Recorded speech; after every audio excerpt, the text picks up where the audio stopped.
Saudara, penerimaan peserta didik baru atau PPDB tingkat SMP di Sabang dilaksanakan lebih cepat. Hal ini disesuaikan dengan penerimaan siswa baru dari sekolah di bawah naungan Kementerian Agama pada April yang lalu. Penerimaan peserta didik baru atau PDPB tingkat SMP di Sabang dilaksanakan lebih cepat. Berdasarkan kalender pendidikan, seharusnya sekolah menerima siswa baru pada Juni mendatang, namun PDPB tingkat SMP di Sabang sudah dilaksanakan pada 11 hingga 16 April 2022 lalu. Salah satu sekolah tingkat SMP yakni SMPN 1 Sabang menerima sebanyak 128 orang siswa pada tahun ini, yang terdiri dari kelas reguler dan kelas bilingual class.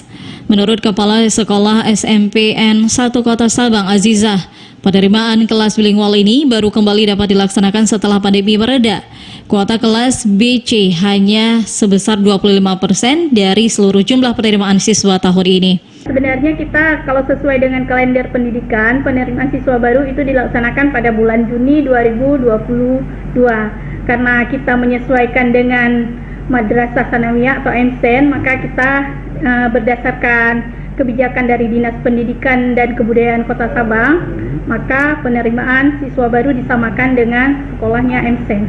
Sebenarnya kelas BC ini sudah lama Pak, tetapi 2 tahun terakhir ini di dalam masa pandemi COVID-19 ini sudah tidak dibuka lagi.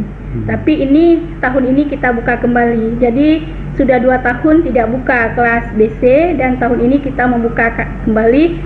Dalam penerimaan siswa kali ini dilakukan dengan 4 rombongan belajar, di mana pendaftaran juga dilakukan tahapan seperti tes pembacaan Al-Quran dan tes wawancara dengan mapel pelajaran matematika, MIPA dan bahasa Inggris untuk kelas bilingual. Dan dengan pembukaan kembali kelas bilingual ini diharapkan angka kelulusan siswa Sabang yang akan masuk ke sekolah berkualitas di luar Sabang akan lebih banyak dan lebih bermutu.